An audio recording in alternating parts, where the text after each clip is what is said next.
lot of your stuff. Gotta get those missiles really close to the ground. Just has much better frame data than Ellie as well. This is not to say this is a bad matchup for Ellie. She does have some things like down air, which are just incredible. There's not much Orcane can do without getting down air by Elliana. So I'm interested to see the kind of adaptations they make from Combo Breaker.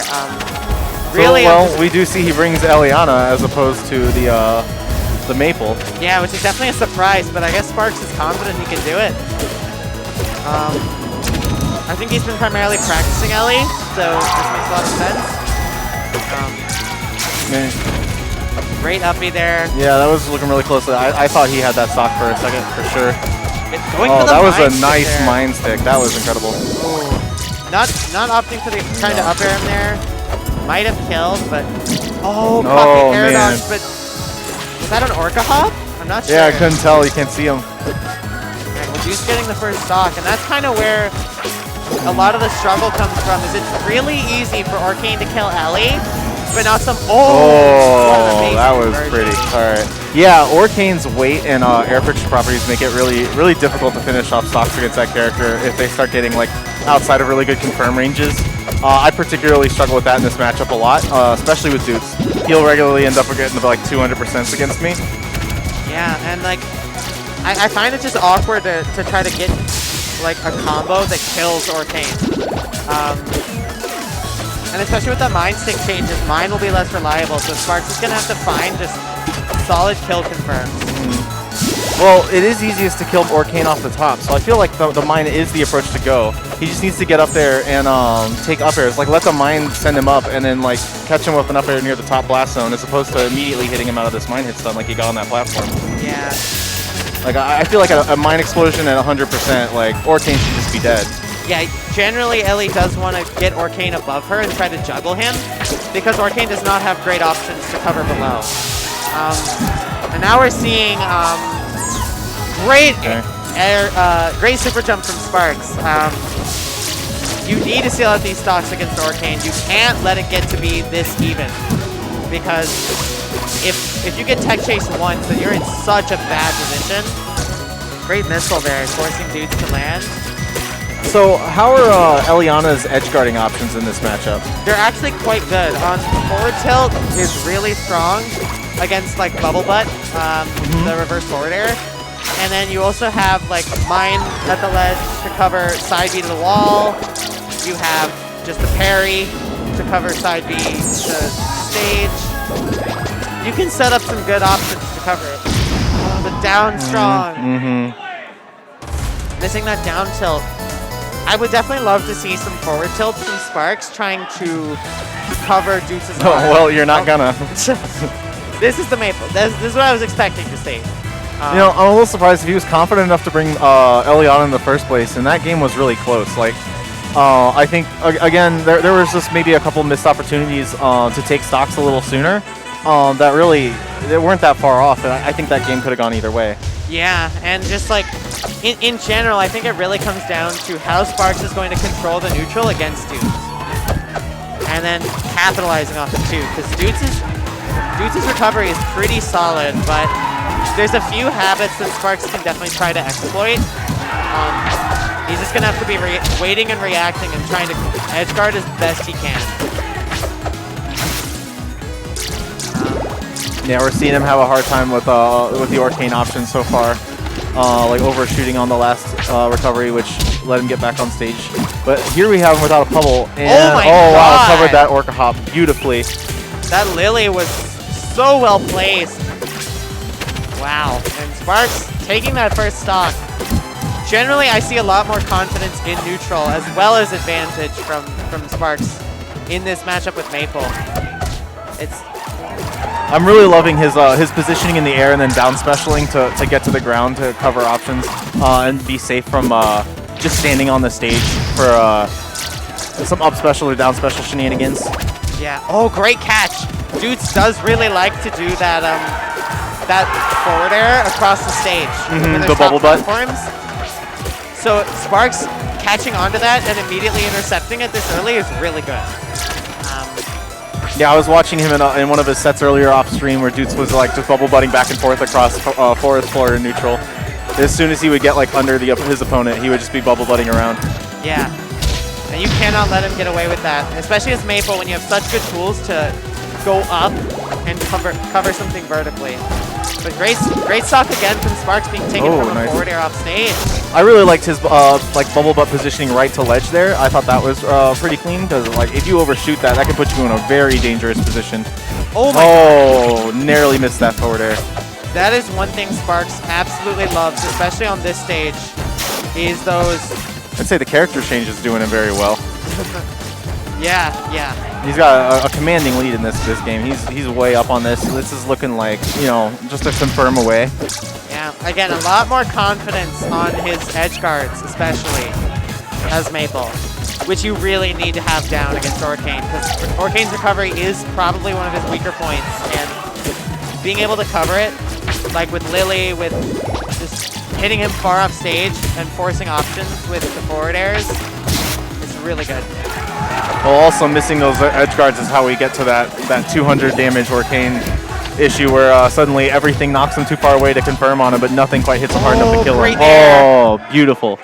Doots was bringing that back so well. Those confirms were nuts. Getting a lot of damage really fast. You do not want to be in that situation against Orcane. Sparx is very, very glad to have closed that out. If you end up in that last stock high percent situation, Orcane has so many different ways to just kill you and take your stock without being ready for it. So what do you think the odds are if Doots was to win this game of Sparx changing back to Elliana? I don't think it's high. I think Sparx, generally when he feels that a matchup works one way, he's not going to switch the other.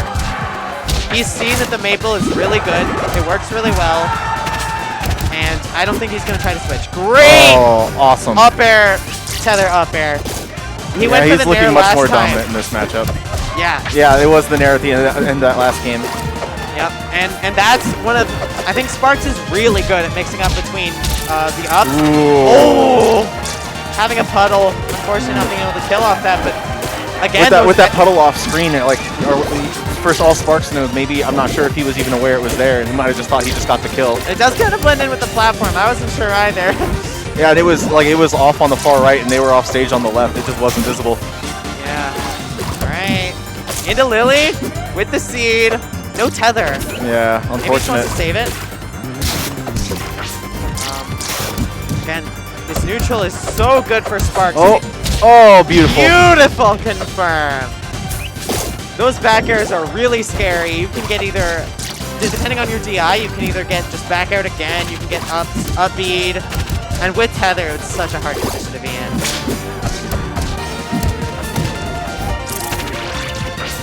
That was some really good damage on that wrap. I think it was something like 40%.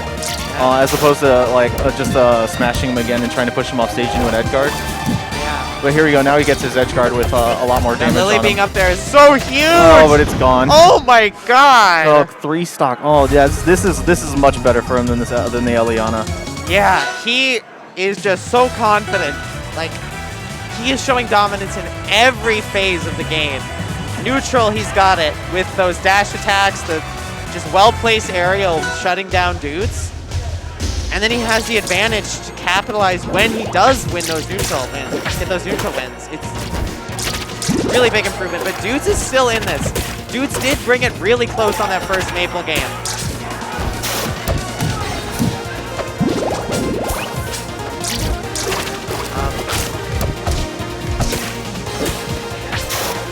No, it's 1-1, I believe.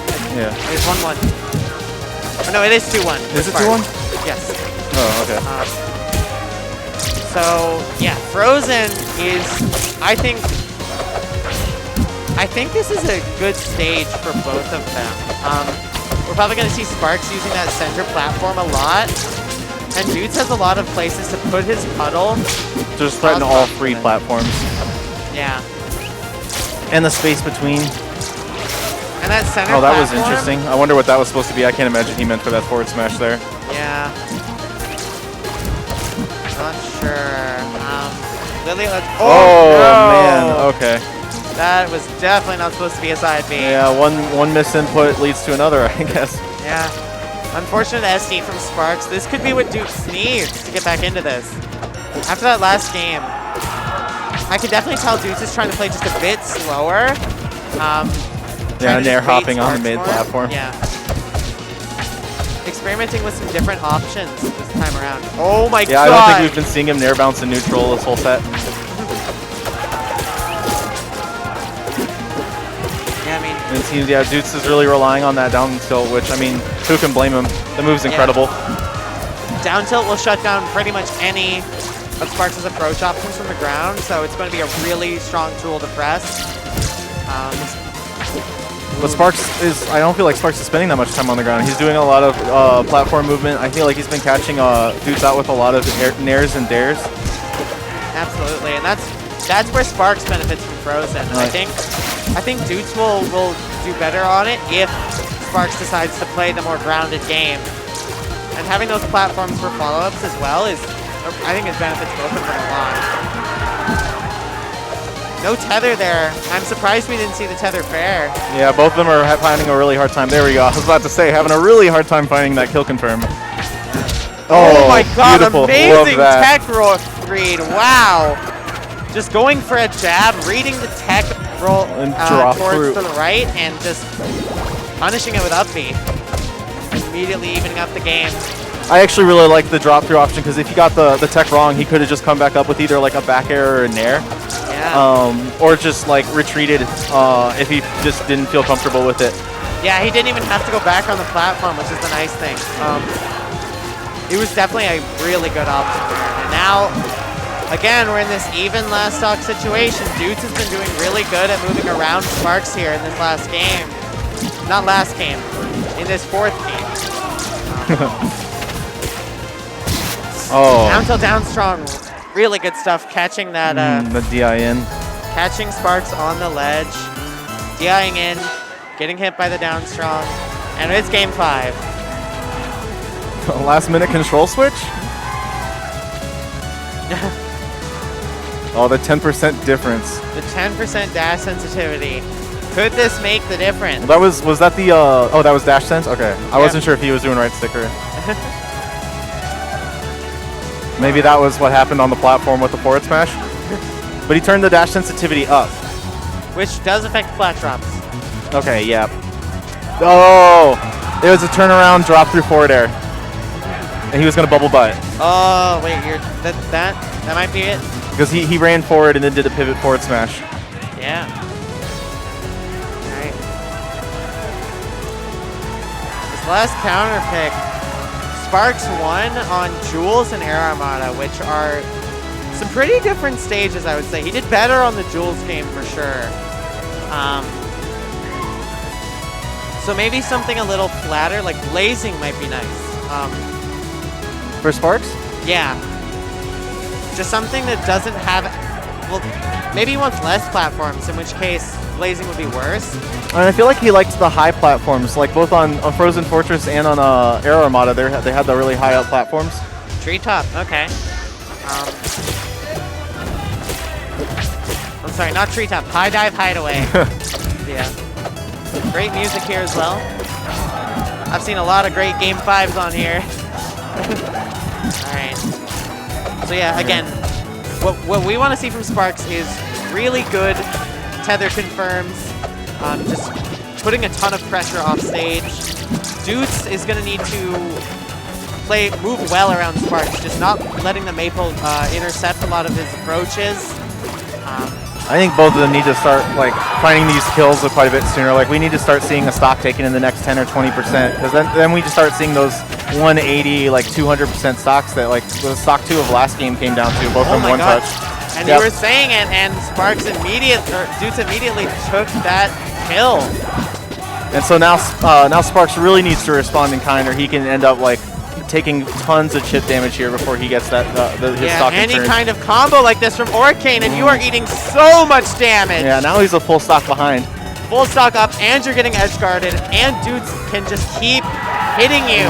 And the no kill confirmed there on his neutral win, so he really needs to get this stock gone, or this one's just going to run away from him, and then that'll be the set. Yeah, and Sparx just really trying to find a safe opening, not opening himself up to getting killed by an Orcane strong or any kind of big opening. Nice getting out of the way of the puddle. Good round. He still managed to clean that one up. Excellent. Stop the very bleeding patient there, with that. He was very patient with that edge guard. Yeah, and just I think being patient will be the name of the game.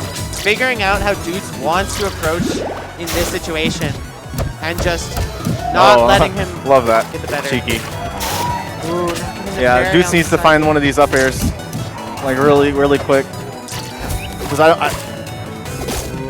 this is a really bad spot for Sparx. No wrap. Yeah, see, but I don't think Doots has been doing a phenomenal job getting like really good edge guards at the ledge against Sparx. Most of his kills have been like catching him up high with or like kill confirms. Yeah.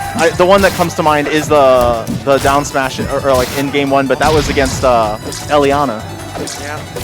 All right. Definitely a much more even situation here than it was when Doots took the first stock. But again, that percent can get racked up so fast. Doots' combos have just been on point. And we're going to see here what happens. Sparx really needs to get something going on this edge guard. Yeah, unfortunately he didn't get it, but if he can still manage to clean the stock up before he takes a bunch of another combo like he did last stock. But oh no, he got out. Still no tethers. I want to see some tethers on these dash attacks at these high percents, like 140.